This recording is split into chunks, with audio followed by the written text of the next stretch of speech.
वहीं ईरान की सेना ने कुवैत में मौजूद अमेरिकी हाइमार्स सिस्टम पर मिसाइल दागने का वीडियो जारी किया है।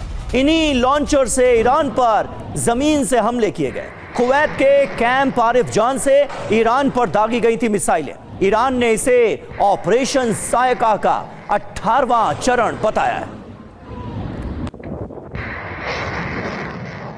ईरान का कुवैत पर भी पलटवार देखने को मिला है। कुवैत के अली अल सलेम एयरबेस पर हमला किया गया है और ड्रोन से हमलों को अंजाम दिया गया है, ये भी जानकारी मिल रही है।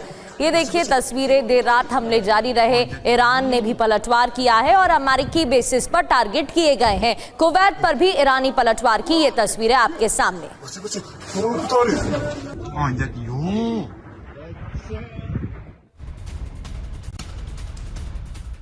और वहीं जॉर्डन पर ईरानी मिसाइल से हमला हुआ है। जॉर्डन में एयर डिफेंस एक बार फिर एक्टिव किया गया। मिसाइल को मार गिराए जाने का दावा किया गया है। तस्वीरें आपके सामने हैं। जॉर्डन को निशाना बना रहा है लगातार ईरान, और इसके बाद जॉर्डन में कई जगहों पर एयर डिफेंस सिस्टम को एक्टिव किया गया है, क्योंकि आने वाले वक्त में भी हमलों का अंदेशा है।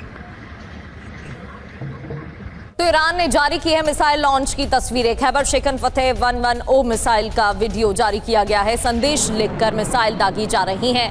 तो ना सिर्फ हमले हो रहे हैं, ये वीडियो जारी कर संकेत दिया गया है ईरान की तैयारियों से जुड़ा, बल्कि अरब देशों पर मिसाइलें दागी जा रही हैं और इन पर संदेश भी लिखा जा रहा है।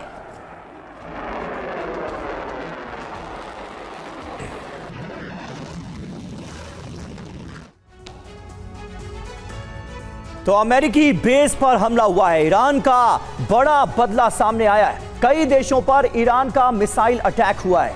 जी हां, तमाम जो जीसीसी देश हैं, जो खाड़ी देश हैं, वो ईरान के निशाने पर नजर आ रहे हैं। ड्रोन हमलों से भी अमेरिका को जवाब दिया जा रहा है। अमेरिकी सैन्य ठिकानों पर हमले किए गए। कुवैत हो, जॉर्डन हो, बहरीन हो, इन तमाम देशों में हमले अंजाम दिए गए। वहीं जॉर्डन में अमेरिकी बेस पर ज्यादा हमले हुए हैं। बहरीन में यूएस के 5th फ्लीट पर भी, 5वें बेड़े पर भी हमला किया गया है। डिफेंस सिस्टम से ज्यादातर हमले नाकाम भी किए गए हैं। जी हां, और 10वें दिन युद्ध में कई देशों में अलर्ट जारी किया गया है। सचदेव सर, किस तरह से आप देख रहे हैं बातचीत की? क्या कोई गुंजाइश आपको आने वाले वक्त में नजर आ रही है? ऐसी कोई सूरत हाल बनती नजर आ रही है? क्योंकि खतरा तो ईरान पर है ही, क्योंकि अमेरिका कहीं बड़े हमलों को अंजाम ना दे दे, ईरान में बड़े पैमाने पर तबाही ना हो जाए। लेकिन इस बात से भी इनकार नहीं किया जा सकता कि आज की तारीख में अरब देशों पर भी एक बहुत बड़ा खतरा मंडरा रहा है ईरान की तरफ से। जी, शुरुआत में मैं कुछ स्पष्टीकरण देना चाहूँगा अपनी तरफ से। जी, मेरे ख्याल से जो आपने जो सूचनाएं दी हैं उनमें से कई अतिशयोक्तिपूर्ण हैं, कई प्रोपेगेंडे के लिए हैं। आप खुद ही सोचिए, B-52 स्ट्रैटेजिक बॉम्बर्स अमेरिका से उड़ान भरते हैं और सीधे आकर के वो मिडल ईस्ट में बॉम्बिंग कर सकते हैं, या गुआम से भरते हैं और ईरान पर बमबारी कर सकते हैं। उनको जॉर्डन के एयरबेस में लाने का क्या आवश्यकता है, जबकि जॉर्डन के एयरबेस पर कई बार हमले हो चुके हैं ईरान के द्वारा पिछले 10 दिनों में। दूसरी ओर F-35 को सऊदी अरब में भेजने का भी मुझे कोई मंतव्य समझ नहीं आता। क्यों उनको एक्सपोज करना है? इतने महंगे जहाज हैं, उनको आप ऐसे हवाई अड्डे पर भेज रहे हैं। जहाज तो हैं सर, लेकिन अरब देशों की सुरक्षा का ठेका भी तो लिया है अमेरिका ने। आज अरब देशों पर जब खतरा इतना बड़ा महसूस हो रहा है, ईरान लगातार हमलों को अंजाम दे रहा है, अमेरिकी बेसिस को तबाह कर रहा है, और साथ ही साथ आने वाले वक्त में सिविलियन इंफ्रास्ट्रक्चर को भी तबाह कर सकता है, ये धमकियां दी जा रही हैं, तो बचाएगा कौन इन अरब देशों को? इनके पास तो अपना कोई इतना बड़ा सिक्योरिटी सिस्टम है नहीं।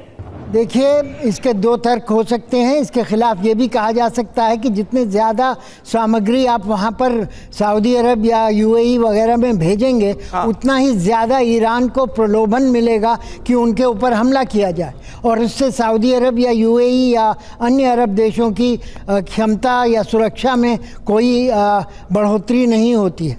अब दूसरी ओर अगर बात करना चाहें कि क्यों ये सब शांति वार्ता और लड़ाई की तैयारियां एक साथ की जा रही हैं, ये ट्रंप साहब जल्दबाजी में हैं इस समय। वो एक निर्णायक फैसला करना चाहते हैं ताकि ये युद्ध ज़्यादा न चले। या तो शांति वार्ता करके इस MOU को किसी तरह से ख़त्म किया जाए, उस पर इम्प्लीमेंटेशन किया जाए, या फिर बड़ा युद्ध करके अपनी शर्तें मनवाई जाएं।